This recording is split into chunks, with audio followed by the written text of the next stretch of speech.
चित्रा ने दरवाजे को धक्का दे दिया और दरवाजा करकराती हुई आवाज के साथ खुलने लग जाता है। जब दरवाजा खुलता है तो चित्रा देखती है कि घर के अंदर सन्नाटा छाया हुआ था। घर का आधे से ज्यादा सामान जला हुआ था, पर अभी भी बहुत सारी ऐसी चीजें थी जो सही सलामत थी, जो आधी जली हुई थी। चित्रा की नजर हॉल के एकदम बीचों बीच पड़ती है, जहां पर फर्श पर ही पूजा का कुछ सामान रखा हुआ था। वहीं पर ढेर सारी राख डली हुई थी, चटाई के आकार में, जैसे कोई चटाई की राख डली हुई हो। वो राख एकदम प्लेन सपाट थी। उसी राख के ऊपर बबूल के कई सारे कांटे रखे हुए थे और वहीं पर एक हवन कुंड मौजूद था। चित्रा जब उस हवन कुंड और पूजा के सामान को देखती है तो उसे याद आता है कि ऐसे ही हवन कुंड के बारे में उसकी माँ डायंतिका ने उसे बताया था। उन चीजों को देखकर उसे याद आता है कि यहीं पर रेवती और वेदांत पूजा करने के लिए बैठे हुए थे। वेदांत अपने बेटे अनुराग को रेवती से मारने के लिए कह रहा था ताकि वो उसकी शक्तियां ले सके, पर रेवती थी कि वो वेदांत की बात मानने के लिए तैयार ही नहीं थी। डायंतिका ने वो कहानी इतनी अच्छी तरह से चित्रा को उस दिन सुनाई थी कि वो सारे पल उसकी आंखों के सामने गुजरने लग गए थे।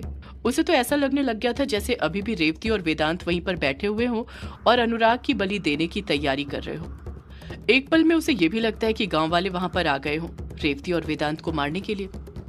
चित्रा अभी भी दरवाजे की दहलीज पर ही खड़ी हुई थी। वो तुरंत पीछे मुड़ती है। उसे उसके सामने उसका वो पुराना घर नजर आता है जहां पर पहले उसके माता पिता रहते थे। चित्रा की नजर सीधे उस खिड़की पर पड़ती है जहां से डायंतिका और निशाज दोनों उस दिन देख रहे थे कि वेदांत और रेवती घर के अंदर अमावस्या की रात क्या कर रहे हैं। चित्रा को यही लगने लग जाता है कि निशाज और डायंतिका अभी भी उसी खिड़की पर बैठे इस घर की तरफ देख रहे हैं। अपने माता पिता को देखकर चित्रा की आंखें नम होने लग जाती हैं। उसे उनके वहां पर होने का एहसास होने लग जाता है। चित्रा नम आंखों के साथ खुद से कहती है, माँ पापा देखिए, आज किस्मत मुझे वापस से उसी पंचिम गांव में लेकर आ गई है जिससे आप मुझे दूर रखना चाहते थे। मैं चाहकर भी पंचिम से दूर नहीं रह पाई। मुझे माफ कर दीजिएगा माँ पापा। अनुराग की सच्चाई जानने के लिए मुझे यहाँ पर आना पड़ा, वरना मैं यहाँ पर कभी नहीं आती। चित्रा की आंखों की नमी आंसू की बूंद में बदलने लग जाती है। उसी वक्त वो आंसू की बूंद चित्रा की आंखों से झलकती है और सीधे उसके हाथ पर आकर गिरती है। जैसे ही चित्रा के हाथ पर आंसू की बूंद का स्पर्श होता है तो उसे जो भी चीजें दिखाई दे रही थी वो दिखाई देना बंद हो जाती हैं। कुछ देर पहले जिस खिड़की पर उसे उसके माता पिता बैठे हुए दिखाई दे रहे थे, अब वहां पर कोई मौजूद नहीं था। वो घर सूना पड़ा हुआ था। अगले ही पल चित्रा को याद आ जाता है कि वो वहां पर किस मकसद से आई थी। वो पीछे मुड़ती है और वापस से अनुराग के घर के अंदर अपने कदम बढ़ाने लग जाती है। अनुराग के घर के अंदर एक अजीब सी गंध आ रही थी, जैसे अभी भी वहां पर कोई लाश सड़ रही हो।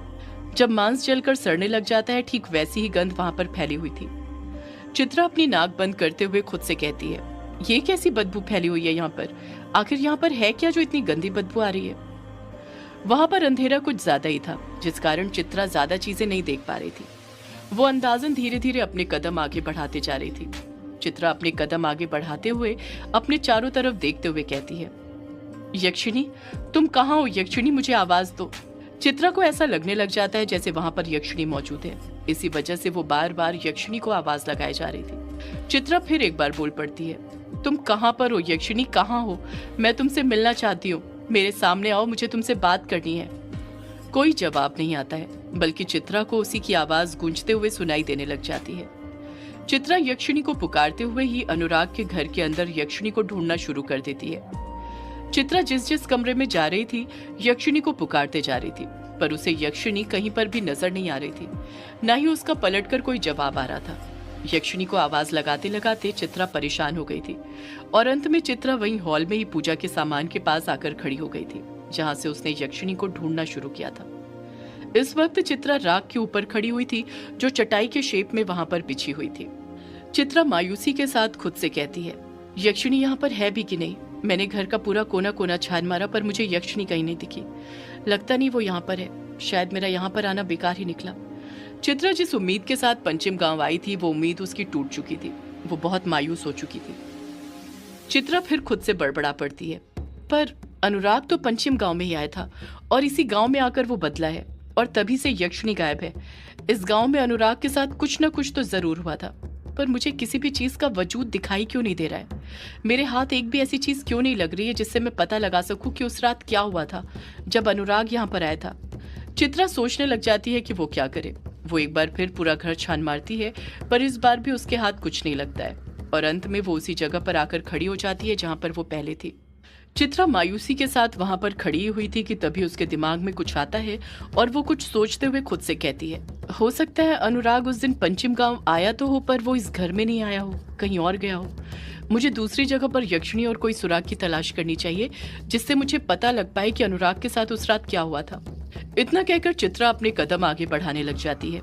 अभी चित्रा ने अपना कदम आगे बढ़ाया ही था कि तभी उसका पैर पता नहीं कैसे एकदम से अपने आप लड़खड़ा जाते हैं और वो धड़ाम से वहीं राख के ऊपर गिर जाती है। चित्रा इतनी जोर से उस राख के ऊपर गिरी थी कि उसने अपने बालों का जो जूड़ा बांधा हुआ था वो अपने आप खुल गया था। एक पल के लिए तो ऐसा लगा था जैसे किसी शक्ति ने उसका वो जूड़ा खोल दिया हो। उसकी काली साड़ी का पल्लू भी वहीं पर उसके बदन पर से हटकर बिखर गया था।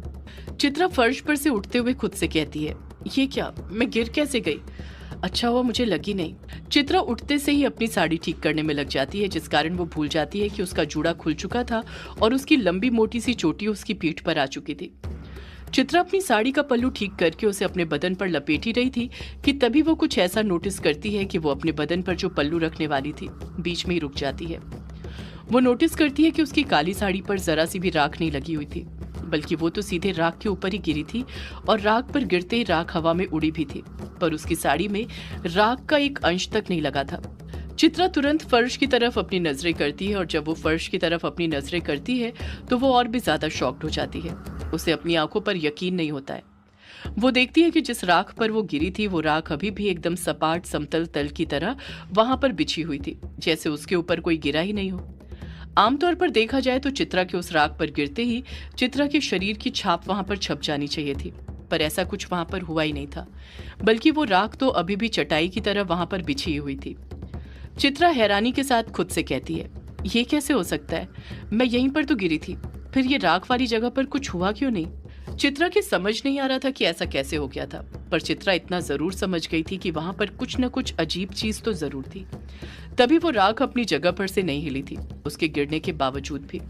उस राख को देखकर चित्रा समझ गई थी कि जिस सुराग की तलाश उसे थी वो उसके हाथ लग गया था। चित्रा उस राख को देखते हुए खुद से कहती है, मैं भी देखती हूँ ये राख कैसे अपनी जगह पर से नहीं हटती है। इतना कहकर चित्रा झट से उसी राख के ऊपर बैठती है और अपने हाथों से उस राख को वहां से हटाने लग जाती है। जैसे ही चित्रा उस राख को हटाना शुरू करती है, उसकी चोटी में मूवमेंट होना शुरू हो जाता है। उसकी चोटी नागिन की तरह उसकी पीठ पर रेंगने लग जाती है। जैसे जैसे चित्रा उस राख को वहां से हटाते जा रही थी, उसकी चोटी उतनी ही तेजी के साथ हिलते जा रही थी, पर चित्रा का अपनी चोटी पर जरा सा भी ध्यान नहीं था। उसका पूरा ध्यान तो राख को वहां से हटाने में लगा हुआ था। चित्रा को ऐसा लगने लग गया था जैसे वहां पर कुछ न कुछ तो जरूर था। थोड़ी राख हटते ही वहां से हरी रोशनी निकलने लग जाती है। उस हरी रोशनी को देखकर चित्रा की आंखें चौंक जाती हैं। चित्रा हैरानी के साथ खुद से कहती है, ये रोशनी कैसे निकल रही है यहाँ से?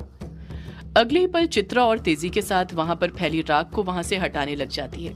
कुछ देर बाद ही जब चित्रा सारी राख को वहां से हटा देती है तो जो चीज राख के अंदर से निकलकर बाहर आती है उसे देखकर चित्रा की आंखें फटी की फटी रह जाती हैं। उसे अपनी आंखों पर यकीन ही नहीं होता है। चित्रा की आंखों के सामने कुछ और नहीं बल्कि हरा हीरा रखा हुआ था।